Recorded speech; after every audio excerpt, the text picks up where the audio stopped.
Hello friends, welcome back to our channel. Friends, ఈ వీడియోలో మనం ఈరోజు అన్ని న్యూస్ పేపర్లో వచ్చినటువంటి ఇంపార్టెంట్ ఎడ్యుకేషన్ అప్డేట్స్ ఏందో చూద్దాం. చాలా ఇంట్రెస్టింగ్ అప్డేట్స్ ఉన్నాయి. వీడియోని స్కిప్ చేయకుండా ఎండ్ వరకు చూడండి. చూసే ప్రతి ఒక్కరు వీడియోని ఖచ్చితంగా లైక్ చేయండి. డైలీ 1 to 2 అవర్స్ వర్క్ చేసి ఇన్ఫర్మేషన్ మీకు ప్రొవైడ్ చేయడం జరుగుతుంది. సో మీరు ఇచ్చేటువంటి లైక్స్ మోటివేషన్ అండ్ ఎంకరేజింగ్గా ఉంటాయి కనుక ప్రతి ఒక్కరు లైక్ చేయండి. సో ఈ వీడియోకి అయితే నేను 1000 లైక్స్ ఎక్స్పెక్ట్ చేస్తున్నాను. సో ఇది ఎవరికైతే యూజ్ ఉంటుందో వారికి షేర్ చేయండి. ఛానల్ సబ్స్క్రైబ్ చేసుకొని చూడండి. రెగ్యులర్గా మీకు జాబ్ అప్డేట్స్ అంతాయి. అండ్ మన ఛానల్ టెలిగ్రామ్ గ్రూప్లో కూడా జాయిన్ కండి. దాంట్లో కూడా రెగ్యులర్గా జాబ్ అప్డేట్స్ అనేది షేర్ చేస్తున్నాను. మీకు చాలా యూజ్ ఉంటుంది. ఆ గ్రూప్లో కంపల్సరీ జాయిన్ కండి. ఫ్రెండ్స్, నేను అన్అకాడమీ ప్లాట్ఫామ్ మీద తెలంగాణ ఉద్యమ చరిత్ర, ఇండియన్ హిస్టరీకి సంబంధించినటువంటి ఫ్రీ గ్రాండ్ టెస్ట్ అయితే పెడుతున్నాను. నెక్స్ట్ జనరల్ స్టడీస్కి సంబంధించినటువంటి టెస్ట్లు కూడా రావడం జరుగుతుంది. జస్ట్ మీరు అన్అకాడమీ యాప్ను ప్లే స్టోర్ నుంచి డౌన్లోడ్ చేసుకొని వాటికి సంబంధించినటువంటి టెస్ట్లు అయితే ఫ్రీగా రాసుకోవచ్చు. సో వాటికి సంబంధించి ఇక మనకు అన్అకాడమీలో ఆన్లైన్ కోచింగ్ సంబంధించినటువంటి ఎస్ఐ కానిస్టేబుల్ కావచ్చు, గ్రూప్స్ సంబంధించినటువంటి కోచింగ్ సంబంధించినటువంటి క్లాసెస్ కూడా దీనిలో అయితే స్టార్ట్ చేశారు. సో మన కోడ్ యూజ్ చేయడం వల్ల దీనిలో మీకు 10% ఆఫర్ వస్తుంది. దీనిలో మీకు డ్యూయల్ ఎడ్యుకేటర్ సెషన్స్ కావచ్చు, ఆస్క్ మీ ఎనీథింగ్ అని చెప్పేసి వీక్లీ మీకు మ్యారథాన్స్ కండక్ట్ చేస్తుంటారు. సో ఇక్కడ మీకు ఫ్రీగా టెస్ట్ కూడా కండక్ట్ చేసి మంచి మార్క్స్ వచ్చినట్లయితే దీనిలో మీకు ప్లస్ సబ్స్క్రిప్షన్ కూడా ఇవ్వడం జరుగుతుంది. ఎస్ఐ కానిస్టేబుల్ సంబంధించి గ్రూప్ 2కి సంబంధించినటువంటి ప్లస్ సబ్స్క్రిప్షన్స్ కూడా ఉంటాయి. ఇక ప్లస్ ఫీచర్స్ చూసినట్టయితే కంప్లీట్ ప్రిపరేషన్ ఉంటుంది. కంప్లీట్గా టెస్ట్ సిరీస్ అనేది పెడుతూ ఉంటారు. వీక్లీ మాక్ టెస్ట్లు ఉంటాయి. అండ్ వాటికి సంబంధించినటువంటి పీడిఎఫ్స్ కూడా మీకు ప్రొవైడ్ చేయడం జరుగుతుంది. డౌట్ క్లారిఫికేషన్ సెషన్ ఉంటుంది. ఇక్కడ చూసినట్లయితే 1 month నుంచి మీకు 24 months వరకు సబ్స్క్రిప్షన్ ప్లాన్స్ ఉంటాయి. మన కోడ్ SAT10 అనేటువంటి రెఫరల్ కోడ్ కనుక మీరు వాడినట్లయితే మీకు ఇన్స్టెంట్గా 10% ఆఫర్ వస్తుంది. లింక్స్ అని కింద డిస్క్రిప్షన్లో ఇస్తాను, ఒకసారి చెక్ చేయండి. ఫ్రెండ్స్, ఈరోజు న్యూస్ పేపర్లో వచ్చినటువంటి అప్డేట్స్ కనుక చూసినట్లయితే మనకు ఫస్ట్ అప్డేట్ వచ్చేసి కోచింగ్ పేరిట దోపిడీ అనే టైటిల్ తోటి మనకు వెలుగు న్యూస్ పేపర్లో ఈరోజు ఒక ప్రధాన వార్తగా దీన్ని అయితే చూడవచ్చు. సో ఇక్కడ ఇన్ఫర్మేషన్ చూసినట్లయితే అడ్డగోలుగా ఫీజులు ఒక్కో క్లాస్లో 100 మంది అని చెప్పేసి ఇక్కడ ఇవ్వడం జరిగింది. గ్రూప్ 1కు 60,000, గ్రూప్ 2కు 25,000, టెట్, ఎస్ఐ కానిస్టేబుల్ లాంటి వాటికి 15,000 వరకు కోచింగ్ ఫీజు తీసుకున్నట్లుగా ఇక్కడ కోచింగ్ సెంటర్లకు సంబంధించి ఒక న్యూస్ అయితే రాయడం జరిగింది. సో ఇక్కడ ఉన్నటువంటి ఇన్ఫర్మేషన్ చూసినట్టయితే ఫంక్షన్ హాల్లో సెంటర్లు, కనీస సవలతులు కరువు, స్టడీ మెటీరియల్ రేట్లు కావచ్చు, హాస్టల్ రేట్లు పెంచిండ్రు. గడిచిన 15 రోజుల్లోనే 100 కోట్ల వ్యాపారం, ఈ సీజన్లో 400 కోట్ల బిజినెస్ వస్తుందని అంచనా. ఫీజులు కంట్రోల్ను పట్టించుకొని రాష్ట్ర సర్కార్ అంటూ చెప్పేసి ఇక్కడ ఇవ్వడం జరిగింది. రాష్ట్రంలో కోచింగ్, స్టడీ మెటీరియల్ కావచ్చు, స్టడీ మెటీరియల్ బిజినెస్ అనేది జోరు అందుకుంది. కరోనా నేపథ్యంతో ఇన్నాళ్ళు ఎలాంటి జాబ్ నోటిఫికేషన్లు లేక మూతపడినటువంటి కోచింగ్ సెంటర్లు కొలులకు నోటిఫికేషన్లు ఇస్తామన్న సర్కార్ హామీతో కిటకిటలాడుతున్నాయి. వాటికి ఫుల్ గిరాకీ నడుస్తుంది. అడ్మిషన్లకు ఉన్నటువంటి డిమాండ్ను ఆసరాగా చేసుకొని పలు కోచింగ్ ఇన్స్టిట్యూషన్లు గ్రూప్స్ కావచ్చు, టెట్, టీఆర్టీ, ఎస్ఐ కానిస్టేబుల్ లాంటి జాబ్స్కు సంబంధించినటువంటి కోచింగ్ ఫీజులు డబల్ చేశాయి. ఇన్నాళ్ళు కోల్పోయినటువంటి ఆదాయాన్ని ఇప్పుడు రాబట్టే పనిలో పడ్డాయి. సో ఫీజు విషయంలో ఏమాత్రం తగ్గడం లేదు. పోటీ పరీక్షలకు ప్రిపేర్ అయ్యేందుకు అవసరమైనటువంటి స్టడీ మెటీరియల్ ధరలను కూడా పబ్లిషర్స్ అమాంతం పెంచేశారు. సో గతంతో పోలిస్తే పుస్తకాల ధరలు 40% నుంచి 60% పెరిగాయి. ఇంకోవైపు కోచింగ్ సెంటర్లో అధికంగా ఉన్నటువంటి హైదరాబాద్లోని అశోక్ నగర్ కావచ్చు, విద్యానగర్, నారాయణగూడ, దిల్సుఖ్ నగర్, చైతన్యపురి ఏరియాల్లో బాయ్స్ కావచ్చు, గర్ల్స్ హాస్టల్ వాళ్ళ యొక్క రేట్లను కూడా డబుల్ చేసినట్లుగా, అంటే వాటికి సంబంధించినటువంటి రేట్లకు కూడా హాస్టల్లో కూడా ఫుల్ డిమాండ్ ఉన్నట్లుగా ఇక్కడైతే ఇవ్వడం జరిగింది. సో ఇక్కడ ఇద్దరు అభ్యర్థుల యొక్క ఆవేదన కూడా మనం చూడవచ్చు. ఫీజు డబుల్ చేసారంటూ చెప్పేసి ఇక్కడ చెప్తున్నారు. నేను బీటెక్ చేసి ప్రస్తుతం గ్రూప్స్ ఎగ్జామ్స్కి ప్రిపేర్ అవుతున్నా. కోచింగ్ తీసుకుంటే ప్రిపరేషన్ ఈజీగా ఉంటుందని హైదరాబాద్లో ఓ ఇన్స్టిట్యూషన్కి వెళ్తే గ్రూప్ 2 అయితే 30,000 దాకా, గ్రూప్ 1 అయితే 50,000 వరకు ఫీజు చెప్తున్నారని చెప్పేసి ఒక అభ్యర్థి ఇక్కడ మనకు చెప్పడం జరిగింది. నెక్స్ట్ తెలుగు అకాడమీ బుక్స్ దొరకడం లేదని చెప్పేసి మరొక అభ్యర్థి కూడా ఇక్కడ మనకు చెప్పినట్టుగా చూడవచ్చు. సో తెలుగు అకాడమీ బుక్స్ అయితే దొరకట్లేదు మార్కెట్లో, ఇంకా మనకు ఎటువంటి బుక్స్ అయితే రిలీజ్ చేయలేదు. సో కోచింగ్ సెంటర్లకు సంబంధించినటువంటి ఫీజుల విషయం పైన ఈరోజు మనకు వెలుగు న్యూస్ పేపర్లో ఒక ఆర్టికల్ అయితే ఇవ్వడం జరిగింది. ఇంకా కంప్లీట్ ఇన్ఫర్మేషన్ కూడా చూడవచ్చు. ఒక్కొక్క కోచింగ్ సెంటర్లో, ఫంక్షన్ హాల్స్లో కావచ్చు, ఇంకా ఇతరత్ర సెంటర్స్లో 100కు పైగా మెంబర్స్ తోటి ఈ క్లాసెస్ చెప్పిస్తున్నారంటూ చెప్పేసి ఇక్కడైతే మనకు ఒక అప్డేట్ వెలుగు న్యూస్ పేపర్లో ఇచ్చారు. ఇక నెక్స్ట్ అప్డేట్ కనుక చూసినట్లయితే పోలీస్ జాబ్స్ వయోపరిమితి పెరిగేనా అంటే ఇక్కడ చూడవచ్చు. ఆశగా చూస్తున్నటువంటి నిరుద్యోగులు. సో రాష్ట్రంలో డిఎస్పీకి 28 ఏళ్ళు, ఎస్ఐకి 25 అండ్ ఎక్సైజ్ సూపరింటెండెంట్కు 26 ఏళ్ళు. పొరుగు రాష్ట్రాల్లో డిఎస్పీకి గరిష్ట వయసు 35 సంవత్సరాలు. పెంచకుంటే చాలామంది ఆశల గల్లంతు అని చెప్పేసి ఇక్కడ మనకు సాక్షి న్యూస్ పేపర్లో ఒక అప్డేట్ అయితే ఇవ్వడం జరిగింది. సో ఇన్ఫర్మేషన్ చూసినట్టయితే ప్రభుత్వ ఉద్యోగ నియామకాలకు సంబంధించి ముందుగా పోలీస్ ఉద్యోగాలకు నోటిఫికేషన్లు వెలువడతాయనే ప్రచారంతో నిరుద్యోగ యువత ఎక్కువగా ఈ కోలులకే సంసిద్ధమవుతున్నారు. సో అత్యధిక పోస్టులు ఉండడంతో పాటు కానిస్టేబుల్ ఉద్యోగానికి ఇంటర్మీడియట్ అర్హత కావడంతో వీటికి అత్యధిక ప్రాధాన్యం ఏర్పడింది. ఉద్యోగాలు ఎక్కువగా ఉన్నప్పటికీ వయోపరిమితి విషయంలో నెలకొన్నటువంటి అస్పష్టతతో చాలామంది నిరుద్యోగులు ప్రభుత్వ నిర్ణయం కోసం వేచి చూస్తున్నారు. అత్యధిక సంఖ్యలో నియామకాలు చేపట్టేటువంటి కానిస్టేబుల్ ఉద్యోగానికి గరిష్ట వయోపరిమితి మనకి ఇప్పుడు 22 ఏళ్ళు ఉంది. సో అదేవిధంగా ఎస్ఐకి 25, డిఎస్సికి 28, ఎక్సైజ్ సూపరింటెండెంట్కి 26 ఏళ్ళు ఉంది. దీంతో గరిష్ట వయోపరిమితి పెంపుపై నిరుద్యోగుల యువత గంపెడు ఆశలు పెట్టుకుందని చెప్పేసి ఇక్కడ ఇవ్వడం జరిగింది. అయితే వీటికి సంబంధించి మనం చాలాసార్లు ప్రీవియస్లో కూడా నిరుద్యోగులు ఏజ్ పెంచాలని చెప్పేసి ధర్నాలు అయితే చేస్తున్నారు. మరి ప్రభుత్వం ఇంకా ఎటువంటి నిర్ణయం అయితే దీని మీద తీసుకోలేదు. సో వయోపరిమితి పెంచితేనే చాలామందికి యూజ్ అయ్యేటువంటి అవకాశం ఉంది. ఎందుకంటే లాస్ట్ టైం మిస్ అయిన వాళ్ళకి ఒక్క అవకాశం ఇవ్వాలని చెప్పేసి కొంతమంది నిరుద్యోగులు అయితే ఫైట్ చేస్తున్నారు. మరి ప్రభుత్వం ఎటువంటి నిర్ణయం తీసుకుంటుందో చూడాలి. సో పొరుగున 35 ఏళ్ళు అని చెప్పేసి ఇక్కడ చూడవచ్చు.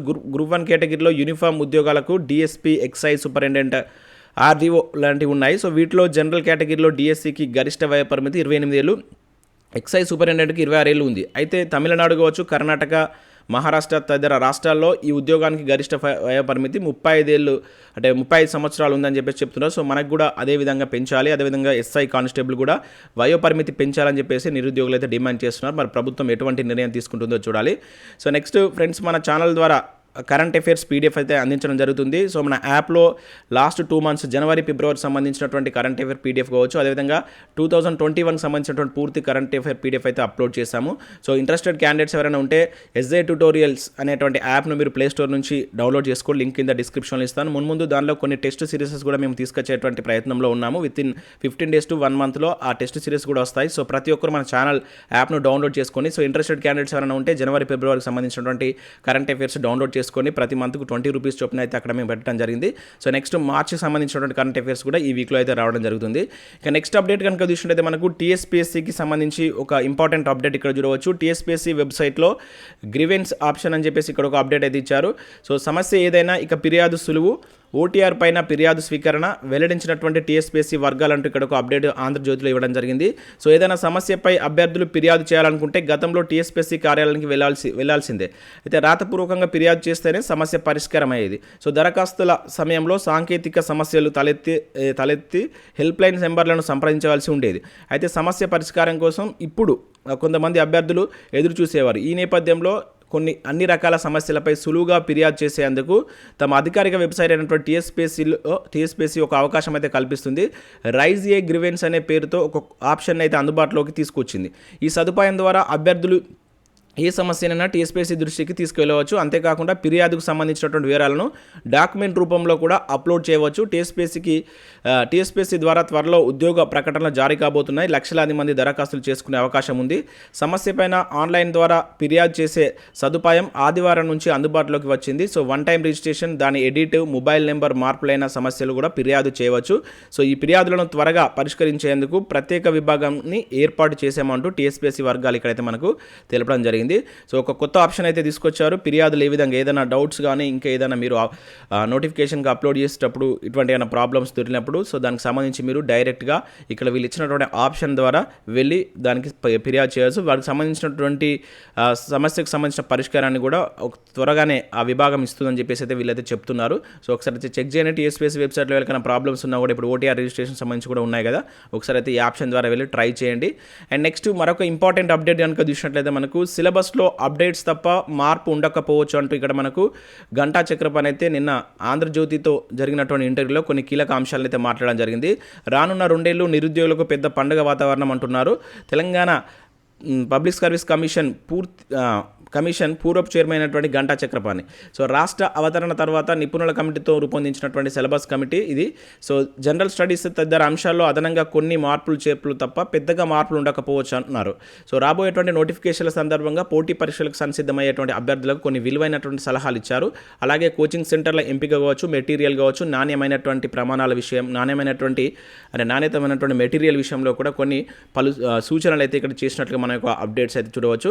ఒకసారి ఇంట్రెస్టెడ్ క్యాండిడేట్స్ క్యాండిడేట్స్ ఈరోజు ఆంధ్రజ్యోతి దిక్సూచి పేపర్ని అయితే డౌన్లోడ్ చేసుకొని చూడండి. చాలా మంచి ఇన్ఫర్మేషన్ ఇచ్చారు, ఎట్లా చదవాలి, సో మీరు ఎట్లా కోచింగ్ సెంటర్స్ను కావచ్చు, ఎట్లా సిలబస్ను మీరు చదవాలనేటువంటి కీలక అంశాలను అయితే అక్కడ మనతో చర్చించడం జరిగింది. సో ఇక్కడ ఇంకా అదే మనకు దిక్సూచిలో TSPSC గ్రూప్స్ ప్రిపరేషన్ టిప్స్కి సంబంధించి కూడా ఈరోజు మంచి ఆర్టికల్ అయితే ఇచ్చారు. స్థానిక అంశాలే సాధన మార్గాలంటూ ఇక్కడ చూడవచ్చు. ఏ విధంగా జనరల్ స్టడీస్ని చదవాలి, మిగతా తెలంగాణ అంశాలను ఏ విధంగా చదవాలి, సో వాటికి ఎంత ప్రాధాన్యం ఉంటుందనేటువంటిది కూడా మనకి ఈరోజు ఆంధ్రజ్యోతి దిక్సూచిలో ఇచ్చాడు. ఒకసారి డౌన్లోడ్ చేసుకొని చూడండి, 100% మీకు అది హెల్ప్ అవుతుంది. ఇక నెక్స్ట్ పోలీస్ శిక్షణ ఎలా అంటే ఒక అప్డేట్ చూడవచ్చు. అరకొరక వసతి సౌకర్యాలు సదుపాయాల కల్పనపై అధికారులు తర్జన భర్జన, ప్రత్యామ్నాయ మార్గాల కోసం అన్వేషణ. సో పోలీసు ఉద్యోగాల భర్తీ ప్రక్రియ మార్గం సుగమం కావడంతో అధికారులు తదుపరి ఏర్పాట్లపై దృష్టి సారించారు. సో పోలీసు ఉద్యోగాలకు ఎంపికైన వారు సుమారుగా మనకు 9 months అయితే ట్రైనింగ్ ఉంటుంది. సో వీరందరికీ వసతి కావచ్చు, ఇతర సౌకర్యాలు కల్పించాల్సిన బాధ్యత కూడా మనకు పోలీస్ శాఖదే. అయితే ఇది అధికారులకు సవాల్గా మారింది. ప్రస్తుతం పోలీస్ శాఖ దగ్గర 10,000 మందికి మాత్రమే సరిపడేటువంటి వసతి కావచ్చు, శిక్షణ సౌకర్యాలు అయితే ఉన్నాయి.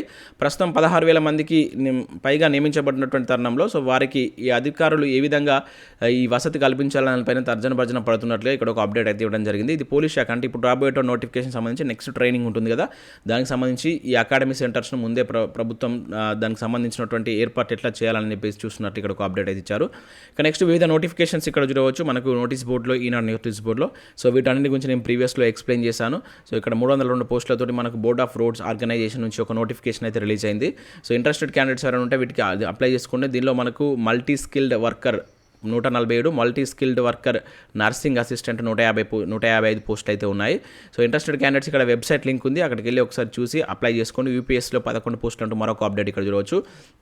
ఇక నెక్స్ట్ టెస్ట్ అప్లికేషన్ రేపే లాస్ట్ డేట్ అని ఇచ్చారు. సో ఫీజు కట్టక ముందే ఇవాళనే ఆఖరు. సో అంటే మీరు రేపు లాస్ట్ డేట్ ఉంది, ఇప్పటికి మీరు రిజిస్ట్రేషన్ చేసుకొని ఉంటే ఇదే లాస్ట్ డేట్ మనం మనీ చెల్లించడానికి. సో మరి ఏమైనా గడువు ఇస్తారో లేదో చూడాలి. మరొక 10 days ఇవ్వాలని చెప్పేసి నిన్నైతే అభ్యర్థులు కొంతమంది TSPSC దీనికి సంబంధించినటువంటి శాఖకు అయితే గడువు పెట్టినట్లయితే తెలిసింది, అంటే అడిగినట్లుగా తెలిసింది. మరి చూద్దాం, ఒక 10 days పెంచుతారా లేదా రేపటికే లాస్ట్ డేటా. సో ఎవరైనా ఇంకా అప్లై చేయకుంటే ఈ టెట్కి సంబంధించి త్వరగా ఈ రోజు అయితే మీరు మనీ అనేది చెల్లించండి. ఫస్ట్ మీరు అప్లికేషన్కి సంబంధించినటువంటి మనీ అయితే చెల్లించవలసి ఉంటుంది, అది కంప్లీట్ చేయండి. రేపటి వరకు అయితే లాస్ట్ డేట్ అప్లికేషన్ సబ్మిట్ చేయడానికి. సో ఇవి మనకు వివిధ న్యూస్ పేపర్లో వచ్చినటువంటి ఇంపార్టెంట్ ఎడ్యుకేషన్ అప్డేట్స్. వీడియో నచ్చినట్లయితే లైక్ చేసి మీ ఫ్రెండ్స్ అండ్ ఫ్యామిలీకి షేర్ చేయండి. Thanks for watching. Thank you everyone.